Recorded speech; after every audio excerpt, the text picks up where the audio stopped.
Hola, buenos días, bienvenidos. Estamos comenzando nuestro tiempo devocional. En esta mañana, el día de hoy, estaremos revisando del capítulo 2 del libro de Eclesiastés para nuestro tiempo devocional, que hemos titulado la sabiduría y la necedad. Es la segunda parte del libro de Eclesiastés, del versículo 12 al versículo 23. Vamos a hacer la lectura de nuestra porción. Recuerden que estamos leyendo en la nueva traducción viviente y también estamos corroborando con la Reina Valera 60. La porción de esta mañana dice así: entonces decidí comparar la sabiduría con la locura y la insensatez, porque ¿quién puede hacer eso mejor que yo, que soy el rey? Pensé, la sabiduría es mejor que la insensatez, así como la luz es mejor que la oscuridad, pues el sabio puede ver hacia dónde va, pero el necio camina a oscuras. Sin embargo, me di cuenta de que el sabio y el necio tienen el mismo destino. Los dos mueren. Así que me dije, ya que voy a terminar igual que el necio, ¿de qué vale toda mi sabiduría? Nada de eso tiene sentido, pues tanto el sabio como el necio van a morir. Al sabio no se le recordará más que al necio. En los días futuros ambos serán olvidados. Por lo tanto, llegué a odiar la vida, porque todo lo que se hace aquí, bajo el sol, es tan complicado, nada tiene sentido, es como perseguir el viento. Bien, entonces, ahora pone sobre la mesa el predicador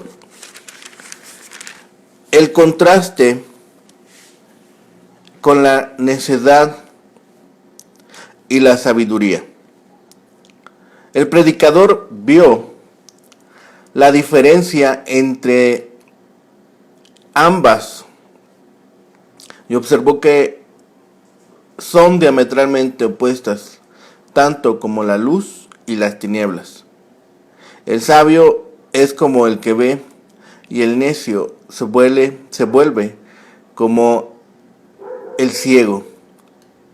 Pero aún esta conclusión sana del predicador se vuelve el pesimismo cuando decide que tanto el sabio como el necio llegan al mismo fin, la muerte, y al sabio predicador también le sucedería tal cosa, lo que invalida la persecución de la sabiduría. La memoria de cada uno perecerá. Todos los pensamientos pesimistas llevan al predicador al aborrecimiento de la vida, del trabajo de sus manos, porque éste puede llegar a poner al necio en la misma condición de muerte que cualquier otra persona, no teniendo ninguna diferencia en el final. Lo que puede provocar ansiedad, desesperación y desesperanza, porque lo que él ha obtenido con su trabajo puede llegar a parecerse como si nunca hubiera hecho nada. En vista entonces de lo pasajero de los bienes, de los frutos del dolor del trabajo, el predicador declara que esto también es vanidad. Por lo tanto, pareciera que hay un grito en esta sección: adquirir sabiduría es inútil. ¿Qué cosa es mejor? ¿La necedad o la sabiduría? ¿Qué diferencia hay entonces entre el final del camino del necio y del sabio? ¿Qué sentimiento nos evoca a nosotros esto? La razón por la cual Salomón dio este veredicto acerca del valor absoluto de sus logros es el triste hecho de la universalidad de la muerte.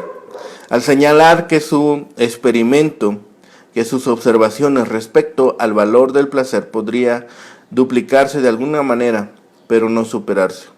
Salomón reflexionó sobre la relación que hay entre la sabiduría y la necedad. La sabiduría le permitió gozar juiciosamente de los placeres y del fruto de su trabajo, contrario a lo que sucede con el hedonismo desenfrenado.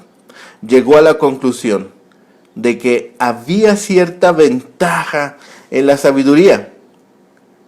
El sabio puede prever el peligro y así evitarlo, mientras que el necio se mete en problemas como si anduviera a tientas en la oscuridad. Sin embargo, ya que ambos comparten un mismo suceso, tanto necio y sabio, ambos morirán y a la larga no habrá memoria de ellos. Salomón concluye diciendo que ser sabio, vivir con sabiduría en contraste con vivir neciamente, no se vuelve al final una ventaja real. Salomón regresa al tema que ya había tratado, la sabiduría. Primero, se esfuerza por demostrar la ventaja de la sabiduría sobre la necedad. Después discute el final común de los sabios y de los necios. Nos podemos preguntar, ¿por qué regresó al tema de la sabiduría si ya lo había tratado antes? Sin embargo, la sabiduría es la constante en las búsquedas y en las pruebas de Salomón. Por ejemplo, hemos visto que su complacencia con el vino era moderada por la sabiduría. Como la sabiduría es la base de todas las pruebas de la vida de Salomón, no es sorprendente que regrese con frecuencia a ese tema.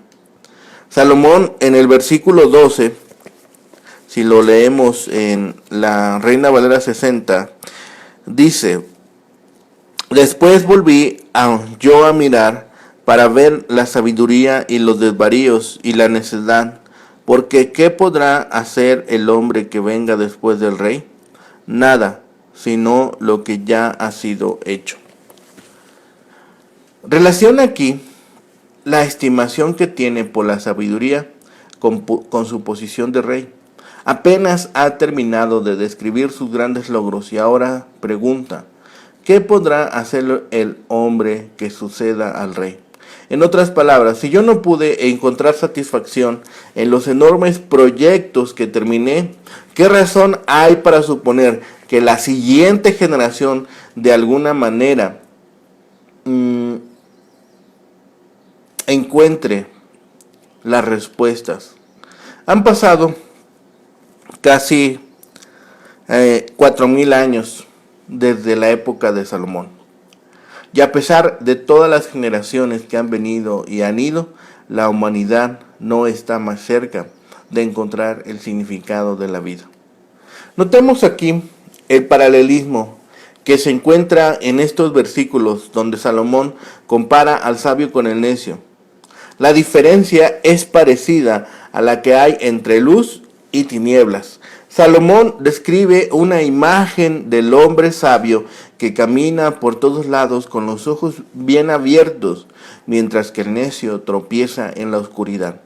Al observar la vida de los demás, parece que unos llevan la vida desorganizada y van de un lado a otro sin dirección. Sin embargo, la ventaja del hombre sabio que lleva una vida ordenada y planeada no tiene tanta importancia.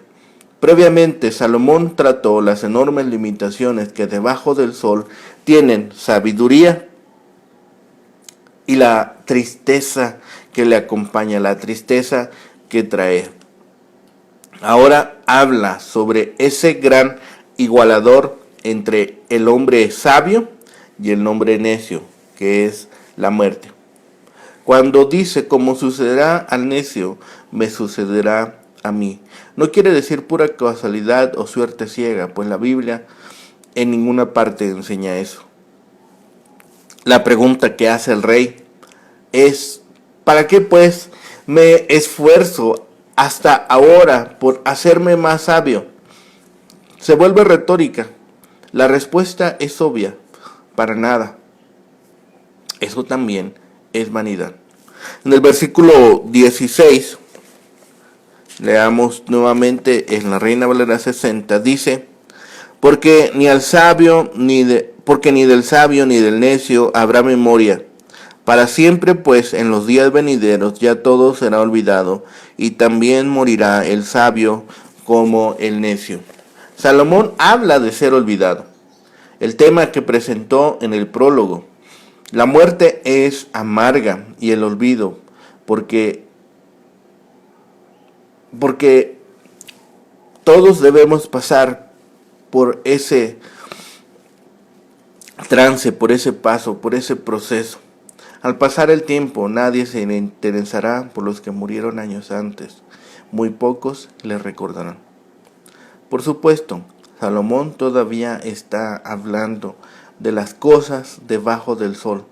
El creyente sabe que existe el Dios misericordioso, que nunca olvida a los suyos. En memoria eterna será el justo. Salmo 112, versículo 6.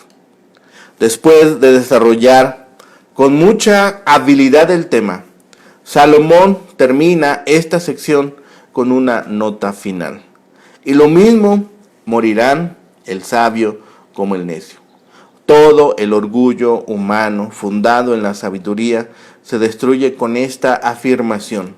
Tanto sabios como necios terminan igual, 2 metros bajo tierra. Después de afirmar que ni la sabiduría ni el desvarío pueden darle al hombre la felicidad, Salomón hace esta necesaria comparación entre locura y necedad, cosa que no había hecho hasta ahora. Vuelve a observar la sabiduría, los desvaríos y la necedad. El resto de esta sección nos puede llevar al pensamiento que acuñó entonces Salomón. Si yo, el rey, con todas las ventajas de mi parte, saqué esta conclusión de mis experiencias, ¿qué provecho sacará cualquier otro sujeto en repetir mi experiencia? Ninguno. Le volverá a suceder algo parecido, pero no mejor. Lo que sí sacó en claro es que después de todo, es preferible ser cuerdo a ser necio, pues el sabio, prudente, cuerdo, tiene sus ojos en la frente, es decir, ve lo que tiene delante y sabe cómo alcanzar sus objetivos por la ruta más directa, mientras que el necio va a ciegas, a tientas por el camino de la vida. Sin embargo, en las cosas más importantes que buscaba, vio que el sabio le lleva poca ventaja al necio, pues ninguno de ellos puede alcanzar la felicidad en las cosas de este mundo. Y lo que es peor, tanto el sabio como el necio acabarán de la misma forma. Las mismas enfermedades aquejan al uno y al otro. La misma espada puede acabar con la vida tanto del uno y del otro. Ambos son olvidados después de haber pasado una misma muerte. Son los nombres de los justos, no los de los sabios, los que estarán escritos para siempre en el libro de la vida y estarán en el cielo, donde brillarán como estrellas. Así que hay una tremenda diferencia entre la muerte de un justo y la de un malvado, pero no entre la de un sabio y la de un necio. Si Salomón sabía desde el principio que vivir por los placeres era inútil acerca de la sabiduría, creía lo contrario. No había mejor cosa que ella. Sin embargo, no le bastaba solo creerlo. Quería asegurarse de ello. En todo este esfuerzo que extiende Salomón para comprender lo que sucede en el mundo de los vivientes, el rey transita sobre estas meditaciones acerca de sabiduría e insensatez. Dice que difícilmente otro ser humano tendrá tantas facilidades como Salomón para conocer ambas partes. De manera semejante, pensemos que la conclusión que hace Salomón no debe sorprendernos.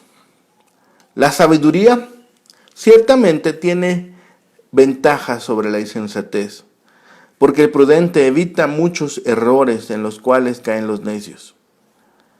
Esa conclusión parece obvia y concuerda con la perspectiva en general que encontramos en la Biblia.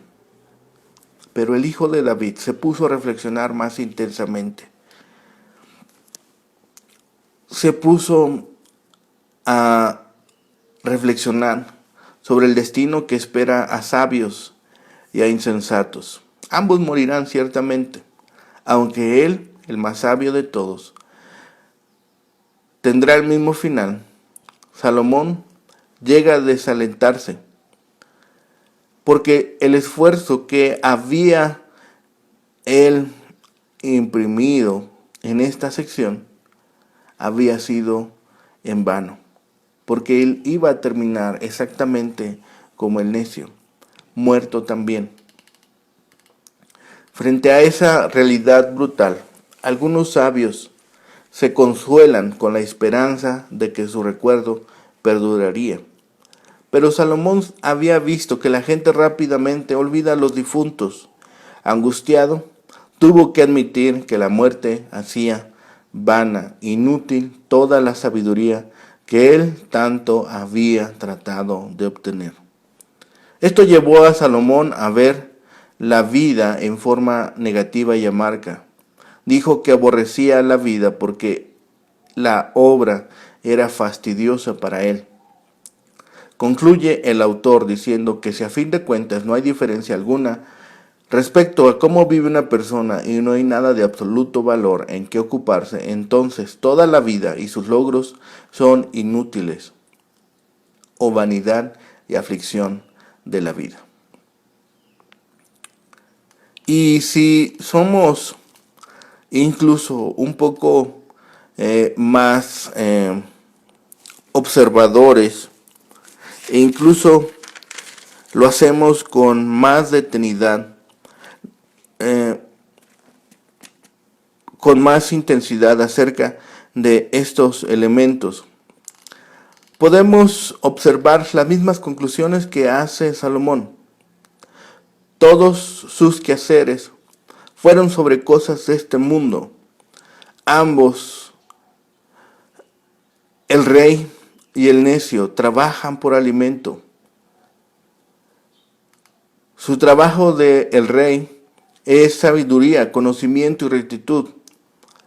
Salomón desplegó más sabiduría que ningún otro hombre, algo que todos nosotros desearíamos poseer. El llevar los negocios por buen camino, el tener una casa próspera, el tener una familia que sea apoyo y confort en los momentos de necesidad. Pero Salomón llega a aborrecer todo, no solo el trabajo que se había tomado, sino incluso su misma vida. Este aborrecimiento no era el santo odio que consiste en amar a Dios por encima de todo lo demás, aunque tampoco el pecaminoso odio que consiste en aborrecer el lugar y el puesto en que Dios nos ha colocado en este mundo, sino una especie de hastío natural de las cosas, surgido del desencanto de su disfrute. La desilusión que las cosas de este mundo producen debería conducirnos a la esperanza que no avergüenza. Dos cosas le habían hecho concebir tal aborrecimiento. El trabajo que había tomado le resultaba fastidioso. Veía en él una ocupación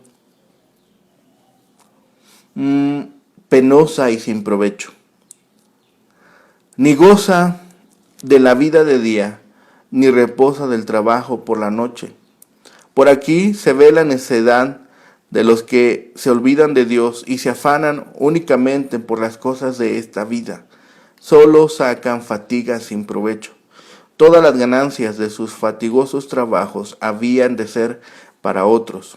A una persona piadosa le preocupa muy poco la forma en que otros han de disfrutar de lo que ella haya ganado honradamente. Pero en el caso de Salomón, debajo del sol era muy diferente. Había de dejar el cuidado y la responsabilidad de todo lo que había trabajado al hombre que le había de suceder en el trono. No cabe duda, mucho antes conocía bien la necedad de su hijo y sucesor, Roboam. No nos debe entonces sorprender esta conclusión. Si nosotros lo traducimos a nuestro contexto actual y lo traducimos a algo muy elemental, podríamos tomar, por ejemplo, que ¿quién no reconoce que ahorrar es una virtud? Sabemos que debemos procurar gastar menos que lo que ganamos. Así tendremos una reserva para el futuro y para dejar a nuestros hijos. Ahora bien, ahorrar no es fácil. Primero uno tiene que privarse de ciertas compras. Luego tiene que proteger el ahorro. Tiene que decidir si guarda en el banco o si lo invierte. Si escoge esta opción, tiene que encontrar una inversión que crezca y siempre corre el riesgo de perder su dinero. Con todo esto y tales dificultades, creemos que vale aún así la pena ahorrar. Salomón también creía en el ahorro. En cierta ocasión escribió: tesoro precioso y aceite hay en la casa del sabio, mas el hombre insensato todo lo disipa. Proverbios 21:20. Dejar una herencia sustancial es una meta loable. El bueno dejará herederos a los hijos de sus hijos. Sin embargo, en su análisis de lo que sucede en el mundo de los vivientes, el predicador vio que el ahorro puede resultar inútil o hasta dañino. Expuso sus reflexiones al respecto en estos párrafos que suceden a esta sección. Lo veremos el día de mañana. Resuelve así que todo es vanidad. Salomón nunca encontró la satisfacción verdadera. Llegó a la conclusión que tanto sabio y necio mueren. Salomón llega a aborrecer la vida, pero no estaba pensando en el suicidio, porque la muerte era algo que él quería evitar. La vida le parecía vana e irracional, pero con todo esto era mejor que la muerte. Un cristiano, un creyente en la palabra de Dios, sano y equilibrado, no aborrece la vida a pesar de lo difícil que pueda ser. El cristiano procura sacar el mejor provecho de la vida para honrar a Dios y vivir en paz.